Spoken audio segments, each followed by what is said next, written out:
The following is a conversation with Donald Trump on this, the Lex Friedman podcast. And now, a quick few second mention of each sponsor. Check them out in the description. It's the best way to support this podcast. We got Ground News for a nonpartisan news aggregator, Encord for unifying your machine learning stack, 8Sleep for naps, NetSuite for business, and Shopify for e-commerce. Choose wisely, my friends. Also, if you want to get in touch with me for a multitude of reasons, go to lexfreeman.com/contact. And now onto the full ad reads. As always, no ads in the middle. I try to make these interesting, but if you skip them, please still check out the sponsors. I enjoy their stuff. Maybe you will too. This episode is brought to you by one of my favorite websites, Ground News, a nonpartisan news aggregator I use to compare media coverage from across the political spectrum. The point is to see every side of the story, especially political stories, and come to your own conclusion. We've been talking about it on this podcast, on many podcasts, just how biased specific media sources are. Like most problems in the world, this can be explained by incentives. The funding is drying out for news organizations, so they more and more rely on clickbait journalism.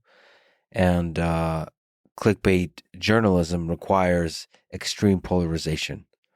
So just like in the Soviet Union, when everyone knew the official sources was propaganda, you have to arrive at the truth by getting a lot of sources and integrating them yourself and understanding where exactly the truth lies, because it often lies in the nuance, in the details, in the middle. Anyway, all that said, it's obvious that this is a thing that can be solved with a tech solution, and that's exactly what Ground News is. Every story they provide comes with a breakdown of political bias and reliability of sources. And it offers multiple perspectives. It's just a really, really nice website. Oh, and a cool feature, the blind spot feed shows discrepancies in media coverage on the left and the right. So go to groundnews.com/Lex to get 40% off the Ground News Vantage plan, giving you access to all of their features. That's ground, GROUND, news.com/Lex. This episode is also brought to you by Encord, a new sponsor. It's a platform that provides data-focused AI tooling for data annotation, curation, and management, and for model evaluation, and a bunch of other stuff. Basically, the whole machine learning stack. But what they do really well is focus on the data side of machine learning, which does not often enough get the love it deserves. Many of the things they do go under the flag of active learning. This is a topic that's always been fascinating to me. But they pull off the whole thing really well. I just have to celebrate them for doing a great job just on the interface. Getting the annotation interface easy and natural and efficient is amazing. Like days after SAM 2, the Meta Segment Anything Model 2 was released, they integrated it into their tooling. So you can run this real-time object segmentation model inside their tool. And this works on both images and videos. And so it provides you an initial segmentation that you can then adjust. On top of that, they provide instructions on how you can fine-tune the segment anything model such that it can perform better based on the annotations that you provide. They also have a bunch of other data management kind of features. For example, indexing.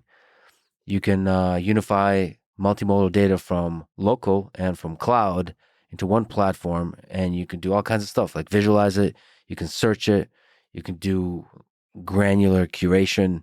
I mean, it's just amazing. The fact that these folks put together the whole machine learning stack into one place, I just, I don't know, fills me with joy. So thank you to them. And if you're a person or company that is using machine learning, go try out Encord to curate, annotate, and manage your AI data at encord.com/Lex. That's encord.com/Lex. This episode is also brought to you by 8Sleep and its Pod 4 Ultra. The night before I had a conversation with Donald Trump, I didn't sleep in my 8Sleep. I wasn't home. And so I didn't sleep too well. I was going in my head through all the possible trajectories that conversation could go. But primarily there was a temperature issue because the bed wasn't cold like it would be with aid sleep. I just can't understate how amazing it is to have a cold bed with a warm blanket. It's an escape from the turmoil of the world. This temporary respite from the chaos, from the suffering that is life. And I wonder why it is that the world I saw on ayahuasca is not the world I've ever seen in my dreams. Where was it that I was able to go with the help of this rocket ship that I couldn't go while taking a nap?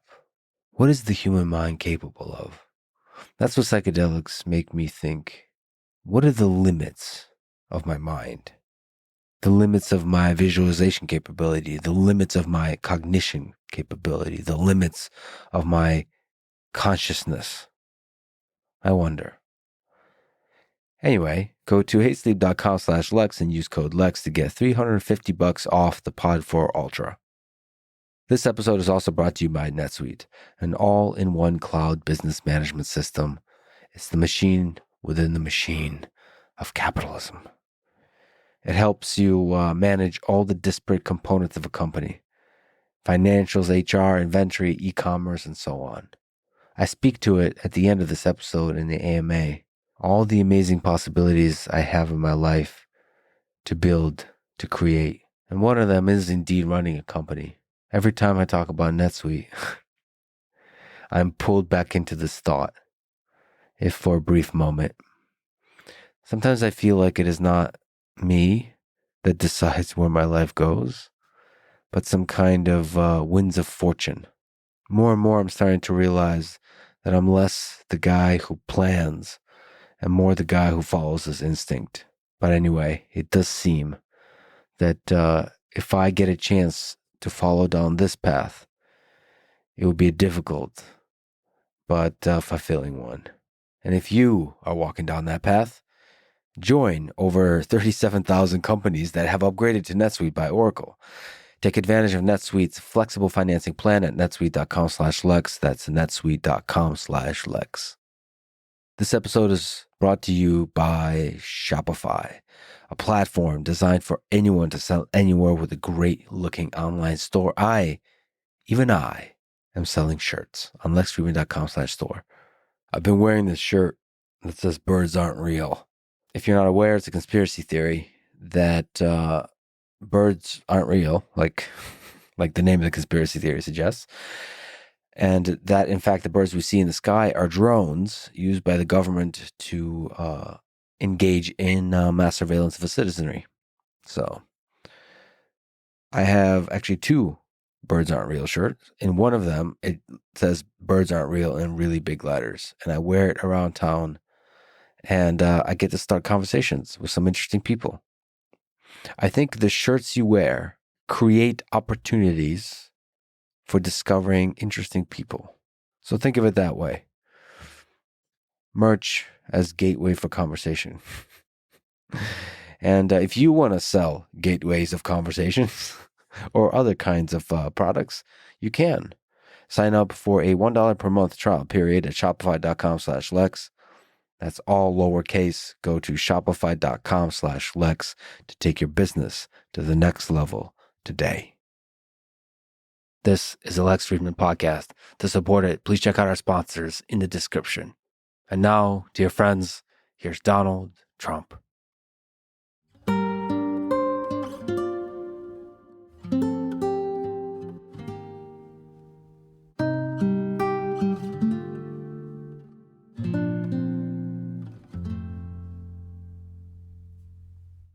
They're getting smaller and smaller. They're getting smaller. Right? I mean, people do respect you more when you have a big camera for some reason. No, it's cool. And about 20 guys that you pay a fortune to, right? All right. Okay. You said that you love winning. And you have won a lot in life. In real estate, in business, in TV, in politics. So let me start with a mindset, a psychology question. What drives you more? The love of winning or the hate of losing? Maybe equally, maybe both. I don't like losing and I do like winning. I've never thought of it as to which is more of a driving force. You've been close with a lot of the greats in sport. You think about Tiger Woods, Muhammad Ali. You have people like Michael Jordan, who I think hate losing more than anybody. So what do you learn from those guys? Well, they do have something different. You know, the great champions have something very different, like the sports champions. And, you know, you have champions in other fields, but you see it more readily in sports. You see it over a weekend or you see it during a game. And you see that certain people stand out and they keep standing out. But it's there for you. It doesn't take a lifetime to find out that somebody was a winner or a loser. And so the sports thing is very interesting, but you know, I play golf with different people, and there's a different mindset among champions. There's really a very different mindset. There's a different thought process. You know, talent-wise, sometimes you can't tell the difference in talent, but at the end of a weekend, they seem to win. And it's very interesting. Like as an example, Tiger or Jack Nicklaus, he was a phenomenal winner. And he does have a different way about him. And Tiger has a different way about him. And Michael Jordan. And there's never one, you would think that there'd be one way. Arnold Palmer was the nicest guy you'd ever meet. And then you have some champions that aren't really nice. They're just focused on doing their job. So you have, you know, there's not one type of person. But the one thing I would say that everybody seems to have in common is they're very driven. They're driven like beyond. They don't seem to give up easily. They don't give up. They don't give up, but they do seem to be, you know, they have a passion that's maybe more than people that don't do as well. You've said that politics is a dirty game in the past. It is a dirty game. It's certainly true. So if it is a game, how do you win at that game? Well, you win at that game by getting the word out and by using sense. You have to have a feeling where it's going. You also have to have a feeling of what's right. You can't necessarily just go what's popular. You have to do what's good for a country if you're talking about countries. But you have to get the word out, and you have to just continuously, like, for instance, you have a great show. You have a great podcast. It's very well watched. And I'm sitting here and I do this. A lot of people see it. And I do other things, and a lot of people see that. And I go traditional also. You know, you have traditional television, which is getting a little bit older and maybe less significant, could be less significant. I don't know, but it's changing a lot. The whole plane of platform is changing a lot. It's changed a lot in the last 2-3 years. But from a political standpoint, you have to find out what people are doing, what they're watching, and you have to get it. You have to get on. I just see that these platforms are starting to dominate. They're getting very big numbers. I did Spaces with Elon, and they got numbers like nobody's ever heard before. So, you know, this is, you wouldn't do that on like radio. You wouldn't do those numbers, no matter how good a show. You wouldn't do those numbers on radio. You wouldn't do them on television. You've been successful in business. You've been successful in politics. What do you think is the difference between gaining success between the two different, disparate worlds? Yeah, and they're different, very different. I have a lot of people that are in business that are successful, and they'd like to go over to politics. And then you realize they can't speak. They choke. You know, it's hard to make a speech in front of that. Let's say you're talking about a big audience, but I get very big audiences. And, you know, for many people, it's virtually impossible to get up and speak for an hour and a half and have nobody leave. You know, it's not an easy thing to do, and it's an ability. But I have many people that are very, very successful in business, would love to do what I did, and yet they can't pull the trigger. And in many cases, I don't think it would work. Almost for everybody, it's not going to work. It's a very tough thing to do. It's a big transition. And now, if you talked about people in the business and politics going into business, likewise, that wouldn't generally work out so well either. It's different talents, it's different skills. I have somebody who wants to go into politics so bad, but he's got a little problem. He's got stage fright. Now, he's a total killer, but if he gets up into a stage in front of people, he doesn't do well, to put it mildly, actually. I mean, he does badly. So you have to be able to make hard decisions like you do in business, but also be able to captivate an audience. Look, if you're a politician, you have to be able to speak in front of large crowds. There are a lot of people who can't do that. I've seen it. They can't even think about doing it, and they don't. There are many people in business right now, I could name them, but I don't want to embarrass anybody. They've been talking about running for president for 15 years. And they're very big in business, very well known, actually. But it takes guts to run. Like for president, I can tell you it takes guts to run. It's also a very dangerous profession, if you want to know the truth, but dangerous in a different sense, too. But it takes a lot of courage to run for president. It's not easy, but you have, and you know, the same people as I do, there are a lot of people that would like to run for president that are very, very successful in business, but they don't have the guts to do it. And they have to give up a lot. One of the great things about people from the business world is they're often great deal makers. And you're a great deal maker. And you've talked about the war in Ukraine and that you would be able to find a deal that both Putin and Zelensky would accept. What do you think that deal looks like? I think the deal, and I wouldn't talk about it too much because I think I can make a deal. If I win as president-elect, I'll have a deal made, guaranteed. That's a war that shouldn't have happened. It's terrible. Look, Biden is the worst president in the history of our country, and she's probably worse than him. That's something that should have never happened, but it did happen. And now it's a much tougher deal to make than it would have been before it started. Millions of people. I think the number is going to be a lot higher when you see this all at some point iron out. I think the death numbers are going to be a lot higher than people think. When you take a look at the destruction and the buildings coming down all over the place in Ukraine, I think those numbers are going to be a lot higher. They lie about the numbers. They try and keep them low. They knocked down a building that's 2 blocks long. These are big buildings. And they say one person was mildly injured. No. A lot of people were killed. And there are people in those buildings, and they have no chance. Once they start coming down, there's no chance. So that's a war that absolutely has to get done. And then you have Israel, and then you have a lot of other places that are talking war. The world is a rough place right now.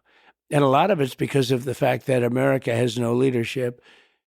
And I believe that she'll be probably worse than Biden. I watched the interview the other night. I mean, it was just a softball interview. So you would like to see her do more interviews, challenged more? I don't know. I can't believe the whole thing is happening. We had a man in there that should have never been in there. They kept him in a basement. They used COVID. They cheated, but they used COVID to cheat. They cheated without COVID too. But you had somebody in there, and now we have a woman that is not, I mean, she couldn't do an interview. This was a really soft interview. This is an interview where they're giving her multiple choice questions, multiple guess. I call it multiple guess. And I don't think she did well. I think she did very poorly. How do you think you'll do in the debate coming up? It's in a few days. So I've done a lot of debating, only as a politician. I never debated. My first debate was the Rosie O'Donnell debate, right? The famous Rosie O'Donnell debate, the answer.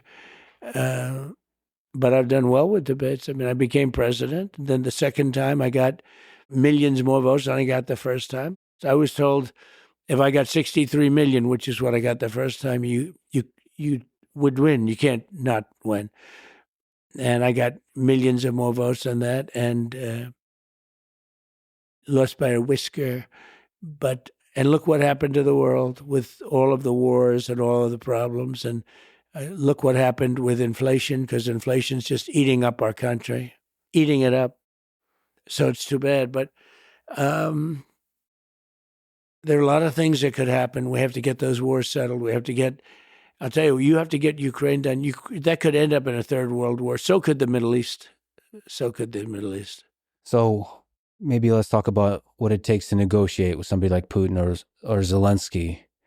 Do you think Putin would be willing to give up any of the regions they already captured? I don't know. I can tell you that all of this would have never happened, and it would have been very easy because you don't have, like, that question wouldn't be asked. That's a tougher question. Once that starts happening, because he has taken over a lot of territory. Now, I guess they're insurgents now too, right? So, it's a little bit interesting that that's happening and that it can happen.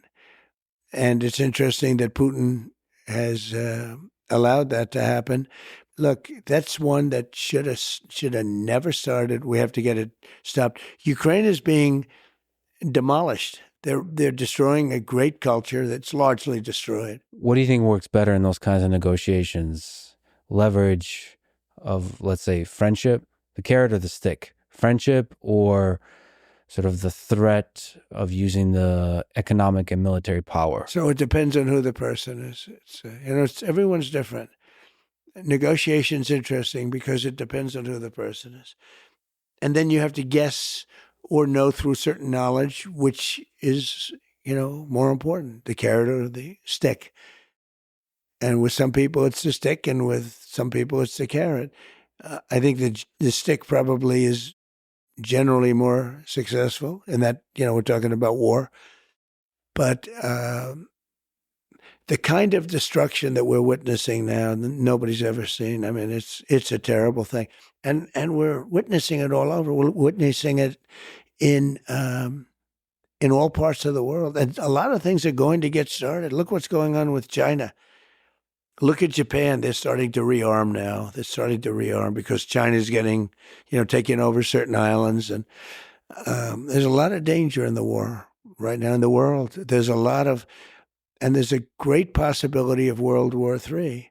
And we better get this thing done fast because 5 months with people like her and him, he's checked out. He just goes to the beach and thinks he looks good in a bathing suit, which he doesn't. He's sort of checked out. Hey, look, you can't blame him. That was a coup. They took it over. They took over the presidential deal. The whole presidential thing was taken over in a coup. He had 14 million votes. She had no votes, not one. And nobody thought it was going to be her. Nobody wanted it to be her. She was a joke until 6 weeks ago when they said we're going to have to, politically, they felt they had to pick her. And if they didn't pick her, they thought there'd be a problem. I don't know if that's right or not. I actually don't think it's right, but, they thought it was right. And now immediately the press comes to their aid. If we can go back to China on negotiation, how do we avoid war with China in the 21st century? Well, there are ways now. Here's the problem. If I tell you how, and I'd love to do it, but if I give you a plan, like I have a very exacting plan how to stop Ukraine and Russia, and I have a certain idea, maybe not a plan, but an idea for China, because we're in a lot of trouble. They'll be in a lot of trouble too, but we're in a lot of trouble. But I can't give you those plans because if I give you those plans, I'm not going to be able to use them. They'll be very unsuccessful. Part of it's surprise, right? Right. But they won't be able to help us much. So you have a plan of what to say to Putin. Yeah, I know. When you take exactly. office. No, I had a very good relationship with him, and I had a good relationship with Zelensky too, but I had a very good relationship with Putin. Tough topic, but important. You said lost by a whisker. I'm an independent. I have a lot of friends who are independent, many of whom like your policies, like the fact that you're a deal maker, like the fact that you can end wars, but they are troubled by what happened in the 2020 election and statements about widespread fraud and this kind of stuff, fake electoral scheme. What can you say to those independent voters to help them decide who to vote for? I think the fraud was on the other side. I think the election was a fraud. And many people felt it was that, and they wanted answers. And when you can't challenge an election, you have to be able to challenge it. Otherwise, It's going to get worse, not better. And there are lots of ways to solve this problem. Go to paper ballots, do it the easy way. I mean, the paper ballots, and you have voter ID, and you have same-day voting, and you have proof of citizenship, which is very important because we have people voting that are not citizens. They just came in, and they're loading up the payrolls. They're loading up everything. They're putting students in schools. They don't speak a word of English. And they're taking the seats of people that are citizens of our country. So, look, we have the worst border in the history of the world. We have coming into our country right now millions and millions of people at levels that nobody's ever seen. I don't believe any country's ever seen it. And they would use sticks and stones not to make it happen, not to let it happen. We don't do anything. And we have a person who was the border czar, who now said she wasn't really the border czar, but she was. She was the border czar, but she was in charge of the border. And we have her, and she's saying very strongly, "Oh, I did such a good job. She was horrible, horrible.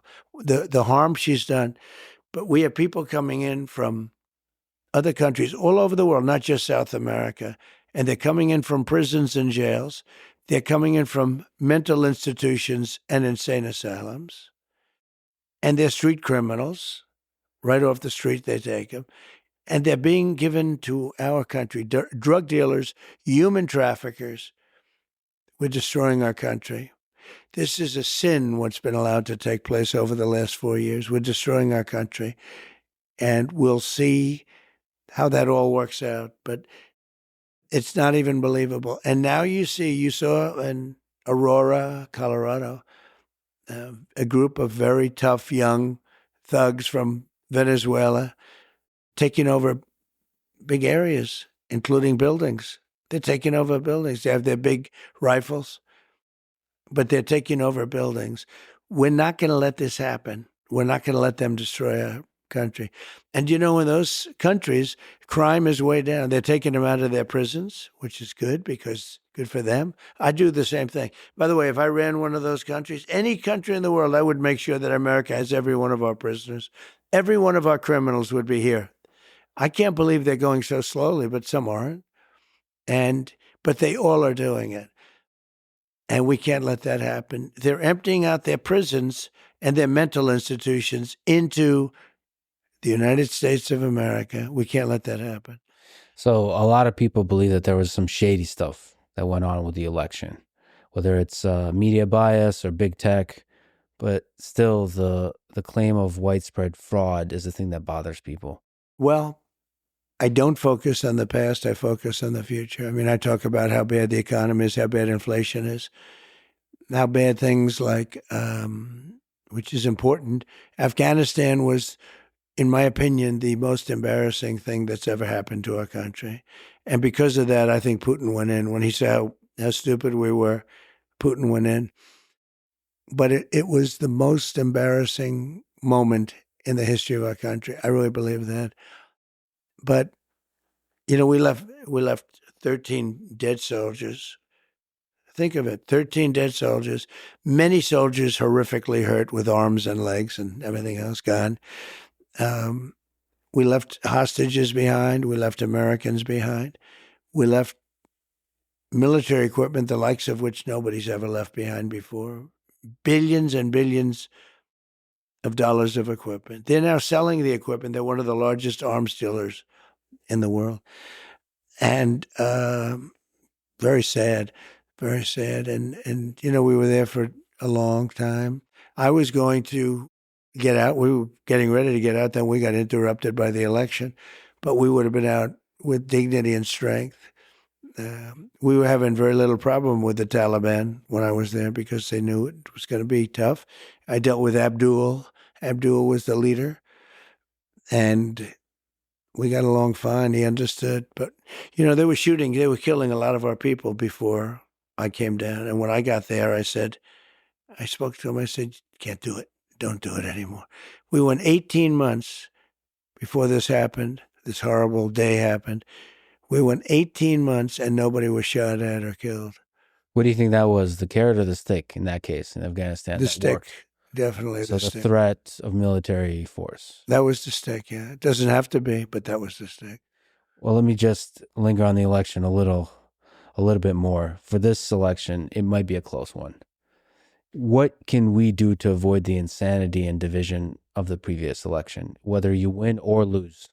Well, I hope it's not a close one. I mean, I don't know how people can vote for somebody that has destroyed our country. The inflation, the bad economy, but to me, in a way, the worst is what they've allowed to happen at our border, where they've allowed millions of people to come in here from places that you don't want to know about.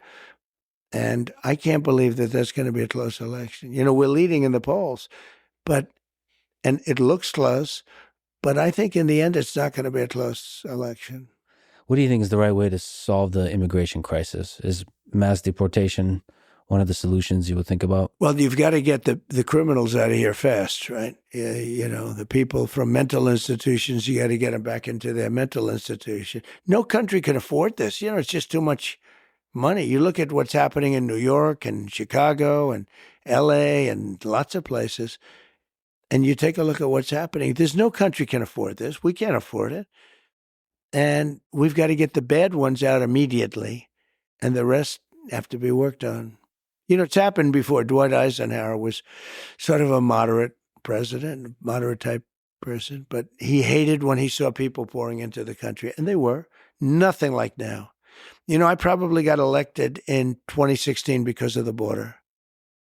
And I told people what was happening, and they understood it. And I won the election, I think, because of the border. Our border is 25 times worse right now than it was in 2016. I had it fixed too.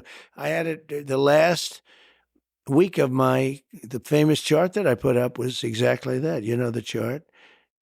When I looked to the right, I said, there's the chart. That was not a pleasant experience. But the chart that I put up said, and that was done by Border Patrol, that was the lowest number that we've ever had come into our country in recorded history. And we have to get it back to that again. We will.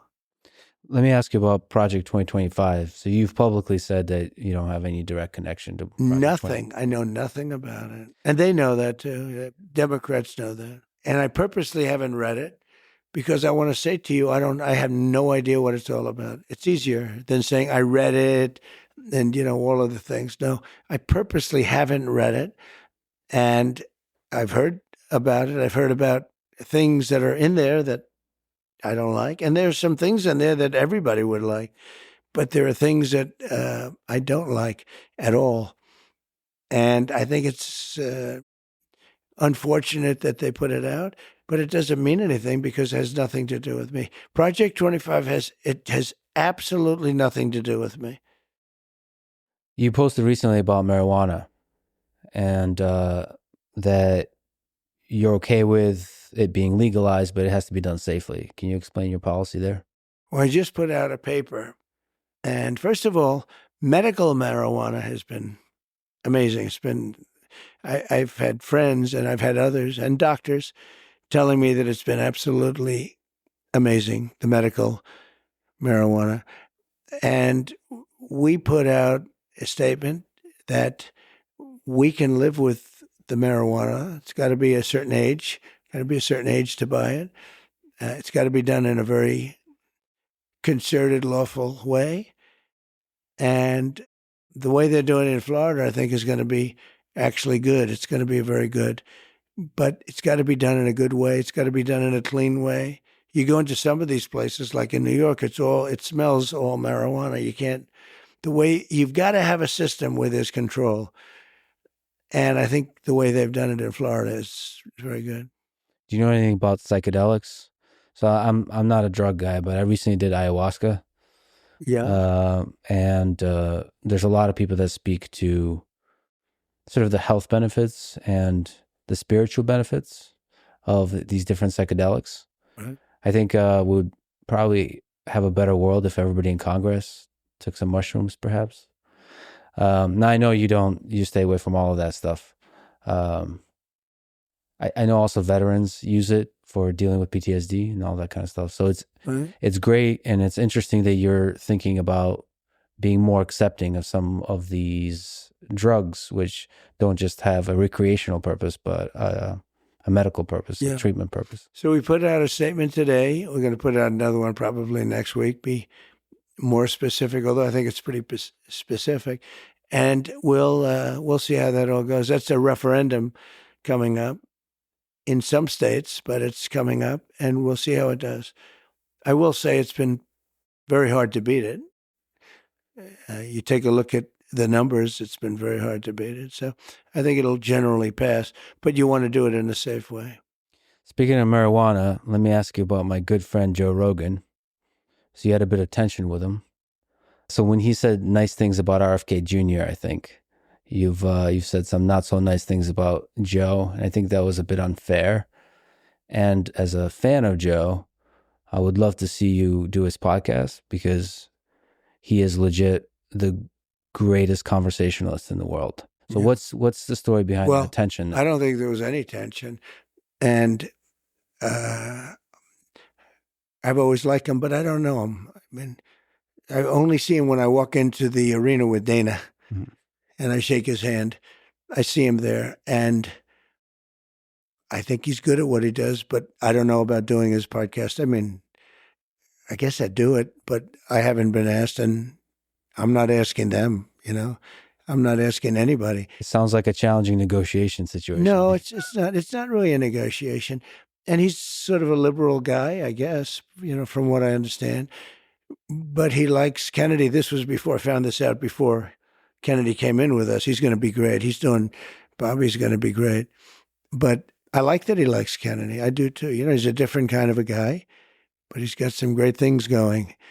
And I think he's going to be beyond politics. I think he could be quite influential in taking care of some situations that you probably would agree should be taken care of. The Joe Rogan post is an example. I would love to get your psychology about behind the tweets and the posts on Truth. Are you sometimes being intentionally provocative, or are you just speaking your mind? And are there times where you regret some of the truths you've posted? Yeah, I do. I mean, but not that often, honestly. I do a lot of reposting. The ones you get in trouble with are the reposts, because you find down deep they're into some group that you're not supposed to be reposting. You don't even know if those groups are good, bad, or indifferent. But the reposts are the ones that really get you in trouble. When you do your own words, it's sort of easier. But the reposts go very quickly. And if you're going to check every single little symbol, and I don't know, it's worked out pretty well for me, I tell you. It's Truth is very powerful, Truth. And it's my platform, and it's been very powerful, very, very powerful. It goes everywhere. I call it my typewriter, that's actually my typewriter. What are you doing usually when you're composing a truth? Like, are you chilling back on a couch? Couches, beds. Okay. A lot of different things. I mean, like late at night and just I'd like to do some late at night. I'm not a huge sleeper, but whenever I do them, past like 3 o'clock, they criticize you the next day. Trump was up truthing. Okay. Trump was truthing at 3 o'clock in the morning. And there should be no problem with that. And then when you think about time zones, how do they know that you're like, in a time zone, like an Eastern zone? So, but every time I do it after like 2 or 3 o'clock, it's like, why is he doing that?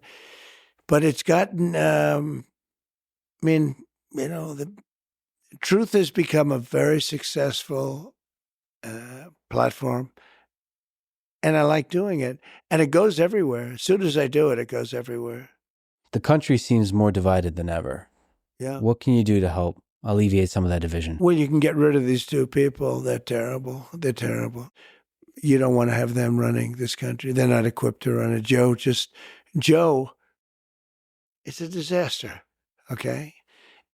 And Kamala, I think she'll end up being worse than him. We'll see. I think a lot's now, the convention's over with, and I see I'm leading in just about all the polls now. They had their little honeymoon period, as they call it. And we'll see how that all goes. Who knows? From my personal opinion, I think you are at your best when you're talking about a positive vision of the future versus criticizing the other side? Yeah, I think you have to criticize, though. I think they're nasty.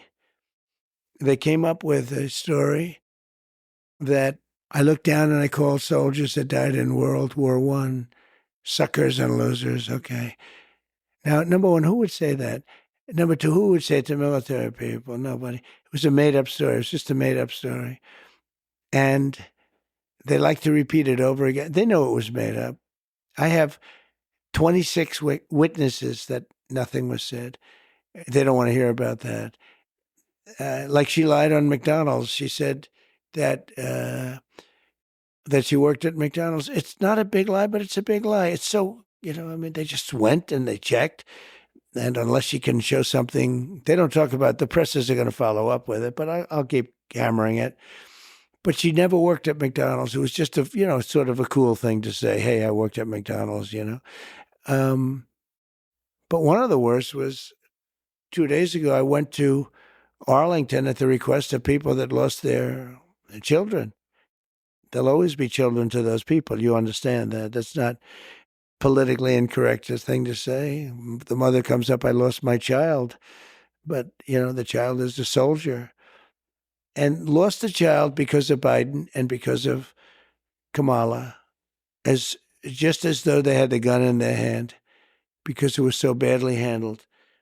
It should have been done at Bagram, which is the big air base. It shouldn't have been done at a small little airport right in the middle of town where people stormed it.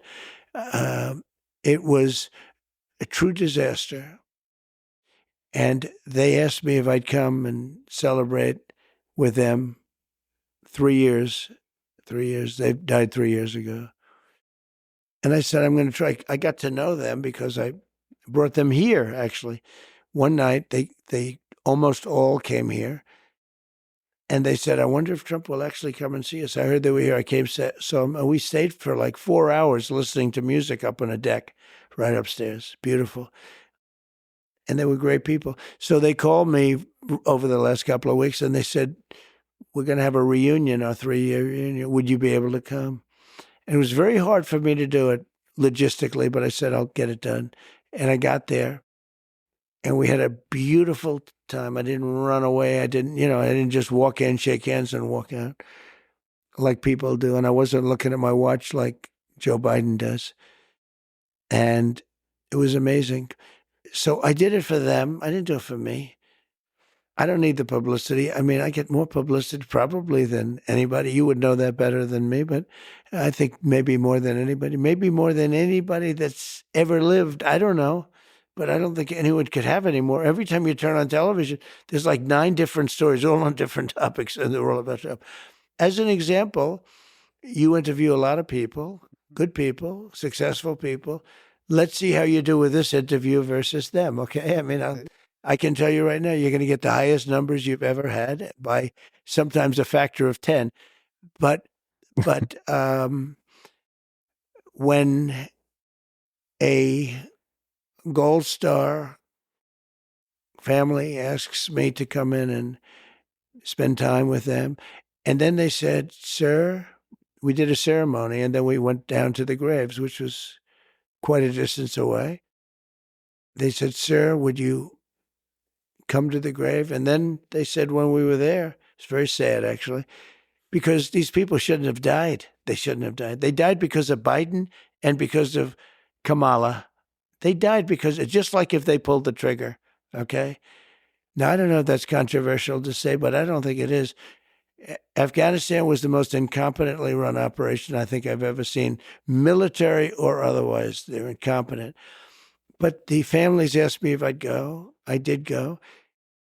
Then the family said, could we have a picture at the tombstone of my son? And we did. Son or daughter. There was a daughter too. And I took numerous pictures with the families. I don't know if anybody else was in the pictures, but they were mostly families, I guess. That was it. And then I left. I spent a lot of time with them. Then I left. And I get home that night and I get a call that the Biden administration with Kamala is accusing me of using Arlington for publicity. I was in use, just the opposite. just the opposite. And actually, did you see, it just came out, the families actually put out a very strong statement defending me. They said, we asked him to be there. Well, politicians and the media can play those games, and you're right. Your name gets a lot of views. You're probably legit the most famous person in the world. But on the previous thing, in the spirit of unity, you used to be a Democrat. Yeah. Setting the politicians aside, what do you respect most about people who lean left, who are Democrats themselves or of that persuasion, progressives, liberals, and so on? Well, look, I respect the fact that everybody's in there. And, you know, to a certain extent, life is what you do while you're waiting to die. So you might as well do a good job. I think in terms of what's happening now, I think, you know, we have a chance to save the country. This country's going down. And I called it with Venezuela. I called it with a lot of different countries. And this country's going down. If we don't win this election, the election coming up on November 5th is the most important election this country's ever had. Because if we don't win it, I don't know that there'll be another election. And it's going to be a communist country or close. And there's a lot of people listening to this, myself included, that doesn't think that Kamala is a communist. Well, she's a Marxist. Her father's a Marxist. That's right. And she's It's advocating. a little unusual, you know. She's advocating for some policies that are towards the direction of democratic socialism, let's say.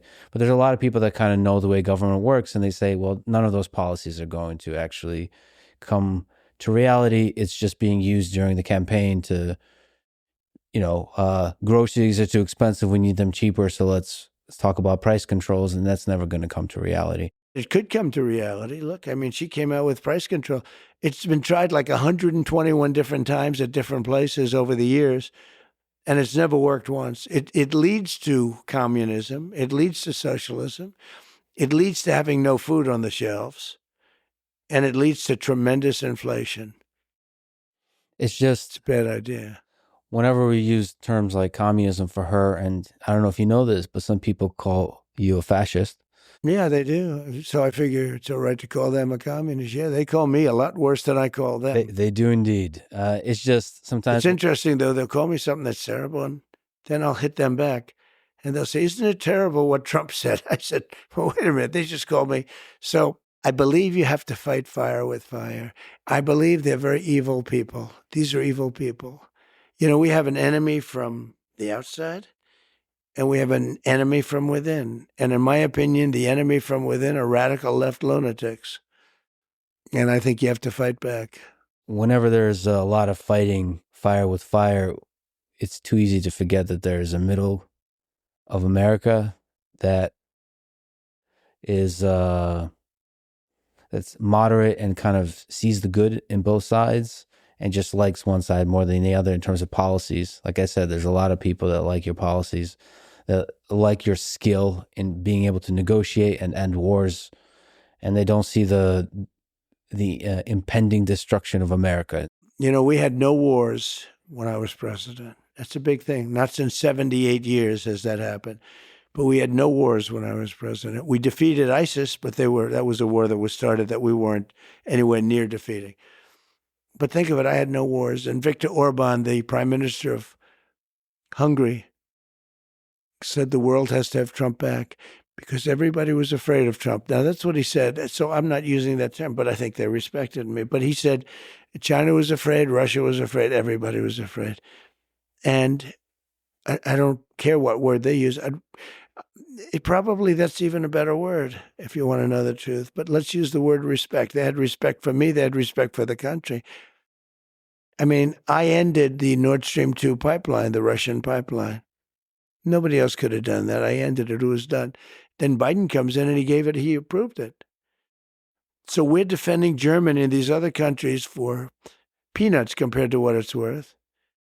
And they're paying the person we're defending them against billions and billions of dollars for energy. I said, how does that work? And we had it out with them, and it worked out good. And they paid hundreds of billions of dollars. Or you wouldn't even have a NATO right now. You wouldn't have NATO if it wasn't for me. As the leader of the United States, you were the most powerful man in the world. As you mentioned, not only the most famous, but the most powerful. And if you become leader again, you will have unprecedented power. Just on your own personal psychology, what does that power do to you? Is there any threat of it corrupting how you see the world? No, I don't think so. Look, I've been there for 4 years. I could have done a big number on Hillary Clinton. I thought it looked terrible to take the president's wife and put her in prison. She's so lucky. I didn't do anything. She's so lucky. Hillary is a lucky woman because I had a lot of people pushing me to. They wanted to see something, but I could have done something very bad. I thought it looked so bad. Think of it. You have the president of the United States, and you also had Secretary of State, right? She was. But you're going to put the president's wife in prison? And yet when I got out, they have all these hoaxes. They're all hoaxes. But they have all these dishonest hoaxes, just like they did in the past with Russia. That was a hoax. The 51 different, agencies or agents, that was a hoax. The whole thing was a hoax. There was so many hoaxes and scams. But I didn't want to put her in jail. And I didn't. And I explained it to people. They say, lock her up, lock her up. It doesn't. We won. I said, we don't want to put her in jail. We want to bring the country together. I want to bring the country together. You don't bring the country together by putting her in jail. But then when I got out, they went to work on me. It's amazing. And they suffer from massive Trump derangement syndrome, TDS. And I don't know if it's curable from their standpoint. A lot of people are very interested in the footage of UFOs. The Pentagon has released a few videos, and there's been anecdotal reports from fighter pilots. So a lot of people want to know, will you help push the Pentagon to release more footage, which a lot of people claim is available? Oh, yeah, sure, I'll do that. I would do that. I'd love to do that. I have to do that. But they also are pushing me on Kennedy. Mm-hmm. And I did release a lot, but I had people come to me and beg me not to do it. But I'll be doing that very early on. But I would do that. There's a moment where you had some hesitation about Epstein, releasing some of the documents on Epstein. Why the hesitation? I don't think I'm not involved. I never went to his island, fortunately. But a lot of people did. Why do you think so many smart, powerful people allowed him to get so close? He was a good salesman. He was, was a hale and hearty type of guy. He had some nice assets that he'd throw around, like islands. But a lot of big people went to that island. But fortunately, I was not one of them. It's just very strange for a lot of people that the list of clients that went to the island has not been made public. Yeah, it's very interesting, isn't it? Probably will be, by the way. Probably. So if you're able to, you'll be... Yeah, I'd certainly take a look at it. Now, Kennedy's interesting because it's so many years ago. They do that for danger, too, because, endangers certain people, et cetera, et cetera. So Kennedy is very different from the Epstein thing.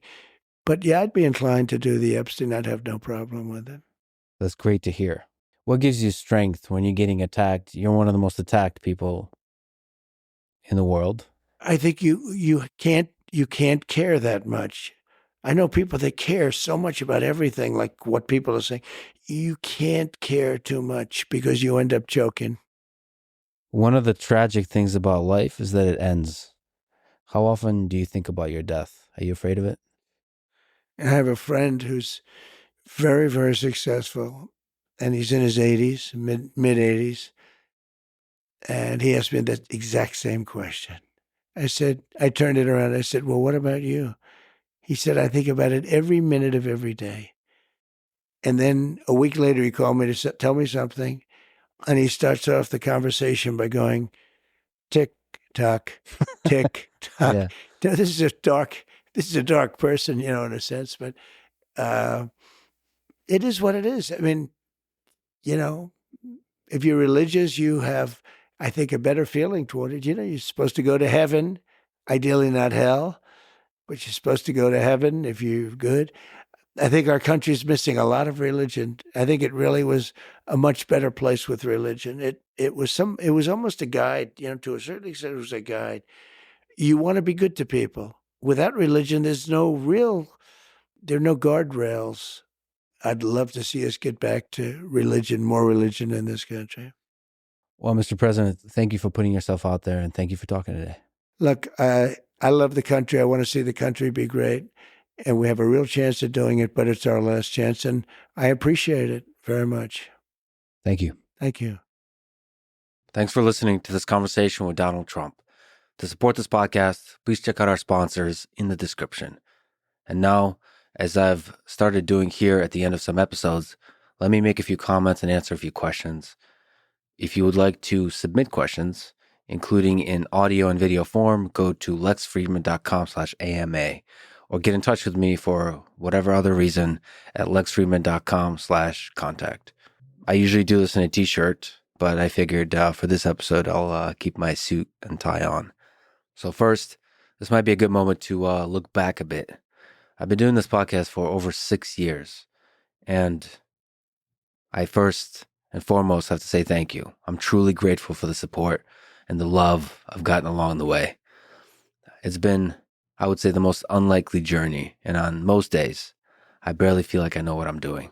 But I wanted to talk a bit about how I approach these conversations. Now, each conversation is its own unique puzzle, so I can't speak generally to how I approach these. But here, it may be useful to describe how I approach conversations with world leaders, of which I hope to have many more and do a better job every time. I read a lot of history, and I admire the historian perspective. As an example, I admire William Shirer, the author of many books on Hitler, including The Rise and Fall of the Third Reich. He was there and lived through it and covered it objectively to the degree that one could. Academic historians, by the way, criticize him for being a poor historian because he editorialized a little too much. I think those same folks criticize Dan Carlin and his Hardcore History podcast. I respect their criticism, but I fundamentally disagree. So in these conversations with world leaders, I try to put on my historian hat.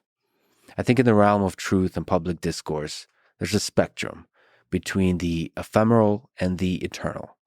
The outrage mob and clickbait journalists are often focused on the ephemeral, the current thing, the current viral shitstormer of mockery and derision. But when the battle of the day is done, most of it will be forgotten. A few true ideas will remain, and those the historian hopes to capture. Now, this is much easier said than done. It's not just about having the right ideals and the integrity to stick by them. It's not even just about having the actual skill of talking, which I still think I suck at. But let's say it's a work in progress. You also have to make the scheduling work and set up the entirety of the environment in a way that is conducive to such a conversation. This is hard, really hard, with political and business leaders. They are usually super busy, and in some cases super nervous because, well, they've been screwed over so many times with clickbait, gotcha journalism. So to convince them and their team to talk for 2, 3, 4, 5 hours is hard. And I do think a good conversation requires that kind of duration. And I've been thinking a lot about why. I don't think it's just about needing the actual time of 3 hours to cover all the content. I think the longer form with a hypothetical skilled conversationalist relaxes things and allows people to go on tangents and to banter about the details, because I think it's in the details that the beautiful complexity of the person is brought to light. Anyway, I look forward to talking to more world leaders and doing a better job every time, as I said. I would love to do interviews with Kamala Harris and some other political figures on the left and right, including Tim Walz, AOC, Bernie, Barack Obama, Bill and Hillary, and on the right, J.D. Vance, Vivek, George W., and so on. And on the topic of politics, let me say, as an immigrant, I love this country, the United States of America. I do believe it is the greatest nation on earth. And I'm grateful for the people on the left and the right who step into the arena of politics to fight for this country that I do believe they all love as well. I have reached out to Kamala Harris, but not many of the others. I probably should do a better job of that. But I've been doing most of this myself, all the reach out, scheduling, research, prep, recording, and so on. And on top of that, I very much have been suffering from imposter syndrome, with a voice in my head constantly pointing out when I'm doing a shitty job. Plus, a few folks graciously remind me on the internet the very same sentiment of this aforementioned voice. All of this, while I have the option of just hiding away at MIT, programming robots and doing some cool AI research with a few grad students, or maybe joining an AI company, or maybe starting my own. All these options make me truly happy. But like I said, on most days, I barely know what I'm doing, so who knows what the future holds. Most importantly, I'm forever grateful for all of you, for your patience and your support throughout this roller coaster of a life I've been on. I love you all. Okay, now let me go on to some of the questions that people had. I was asked by a few people to comment on Pavel Durov arrest and on X being banned in Brazil. Let me first briefly comment on the Durov arrest. So, basic facts. Pavel Durov is CEO of Telegram, which is a messenger app that has end-to-end encryption mode. It's not on by default, and most people don't use the end-to-end encryption, but some do. Pavel was arrested in France on a long list of charges related to quote-unquote criminal activity carried out on the Telegram platform and for quote-unquote providing unlicensed cryptology services. I think Telegram is indeed used for criminal activity by a small minority of its users. For example, by terrorist groups to communicate. And I think we all agree that terrorism is bad. But here's the problem. As the old saying goes, one man's terrorist is another man's freedom fighter. And there are many cases in which the world unilaterally agrees who the terrorists are. But there are other cases when governments, especially authoritarian inclined governments, tend to propagandize and just call whoever's in the opposition, whoever opposes them, terrorists. There is some room for nuance here. But to me, at this time, it seems to obviously be a power grab by government wanting to have backdoor access into every platform so they can have censorship power against the opposition. I think generally government should stay out of censoring or even pressuring social media platforms. And I think arresting a CEO of a tech company for the things said on the platform he built is just nuts. It has a chilling effect on him, on people working at Telegram, and on people working at every social media company, and also people thinking of launching a new social media company. Same as the case of X being banned in Brazil. It's, I think, a power grab by Alexandre de Moraes, a Supreme Court justice in Brazil. He ordered X to block certain accounts that are spreading quote-unquote misinformation. Elon and X denied the request. Then de Moraes threatened to arrest X representatives in Brazil, and in response to that, X pulled the representatives out of Brazil, obviously, to protect them. And now, X, having no representatives in Brazil, apparently violates the law. Based on this, de Moraes banned X in Brazil. Once again, it's an authoritarian figure seeking censorship power over the channels of communication. I understand that this is complicated because there are evil people in the world, and part of the role of government is to protect us from those evil people. But, as Benjamin Franklin said, those who can give up essential liberty to obtain a little temporary safety deserve neither liberty nor safety. So it's a trade-off. But I think in many places in the world, many governments have leaned too far away at this time from liberty. Okay, next up, I got a question on AI, which I emotionally connected with. I'll condense it as follows. Hello, Lex. I'm a programmer, and I have a deep fear of slipping into irrelevance because I am worried that AI will soon exceed my programming skills. Let me first say that I relate to your fear. It's scary to have a thing that gives you a career and gives you meaning to be taken away. For me, programming is a passion. And if not for this podcast, it would probably, at least in part, be my profession. So I get an uncomfortable feeling every time Claude, the LLM I use for coding at this time, just writes a lot of excellent, approximately correct code. I think you can make a good case that it already exceeds the skill of many programmers, at least in the same way that the collective intelligence of Stack Overflow exceeds the skill of many programmers, many individual programmers. But in many ways, it still does not. But I think eventually, more and more, the task, the profession of programming will be one of writing natural language prompts. I think the right thing to do, and what I'm at least doing, is to ride the wave of the ever-improving code-generating LLMs and keep transforming myself into a big-picture designer versus low-level tinkerer. What I'm doing and what I recommend you do is continually switch to whatever state-of-the-art tool is for generating code. So for me currently, I recently switched from VS Code to Cursor. And before that, it was Emacs to VS Code switch. So Cursor is this editor that's based on VS Code that leans heavily on LLMs and integrates the code generation really nicely into the editing process. So it makes it super easy to continually use the LLMs. So what I would advise and what I'm trying to do myself is to learn how to use it and to master its code generation capabilities. I personally try to now allocate a significant amount of time to designing with natural language first versus writing code from scratch. So using my understanding of programming to edit the code that's generated by the LLM versus sort of writing it from scratch and then using the LLM to generate small parts of the code. I see it as a skill that I should develop in parallel to my programming skill. I think this applies to many other careers too. Don't compete with AI for your job. Learn to use the AI to do that job better. But yes, it is scary on some deep sort of human level, the threat of being replaced. But at least I think we'll be okay. All right, next up, I got a very nice audio message and question from a gentleman who is 27 and feeling a lot of anxiety about the future.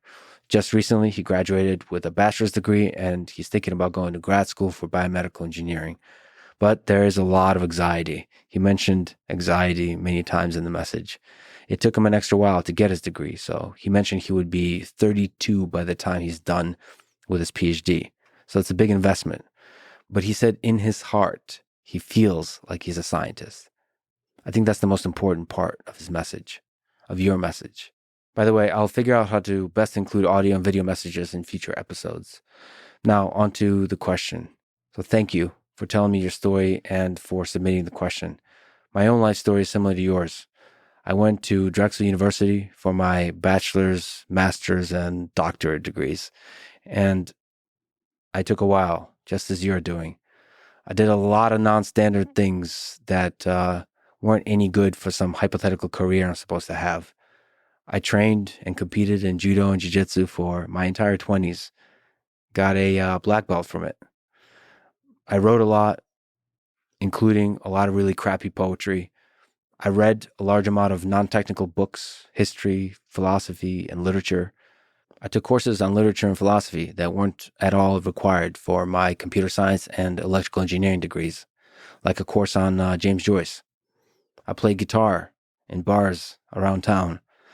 I took a lot of technical classes, many, for example, on theoretical computer science, that were way more than were needed for the degree. I did a lot of research and I coded up a bunch of projects that didn't directly contribute to my dissertation. It was pure curiosity and the joy of exploring.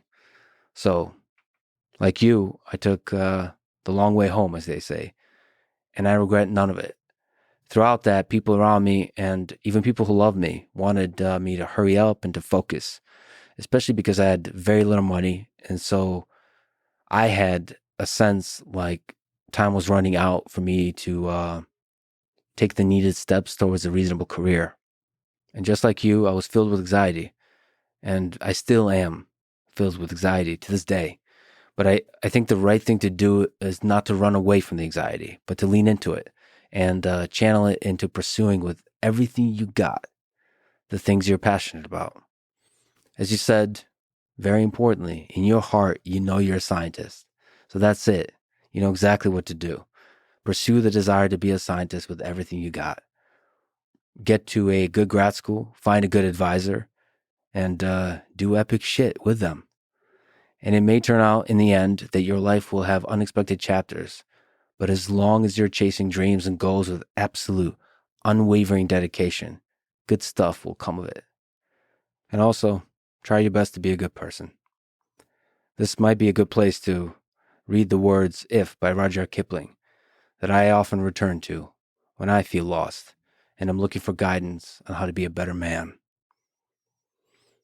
If you can keep your head when all about you are losing theirs and blaming it on you, if you can trust yourself when all men doubt you, but make allowance for their doubting too, if you can wait and not be tired by waiting, or being lied about, don't deal in lies, or being hated, don't give way to hating, and yet don't look too good nor talk too wise. If you can dream and not make dreams your master, if you can think and not make thoughts your aim, if you can meet with triumph and disaster and treat those two impostors just the same, if you can bear to hear the truth you've spoken, twisted by knaves to make a trap for fools, or watch the things you gave your life to broken, and stoop and build them up with worn-out tools. If you can make one heap of all your winnings and risk it on one turn of pitch and toss, and lose and start again at your beginnings, and never breathe a word about your loss. If you can force your heart and nerve and sinew to serve your turn long after they're gone, and so hold on when there's nothing in you except the will which says to them, hold on. If you can talk with crowds and keep your virtue, or walk with kings nor lose the common touch, if neither foes nor loving friends can hurt you, if all men count with you, but none too much, if you can fill the unforgiving minute with 60 seconds worth of distance run, yours is the earth and everything that's in it, and which is more, you'll be a man, my son. Thank you for listening, and see you next time.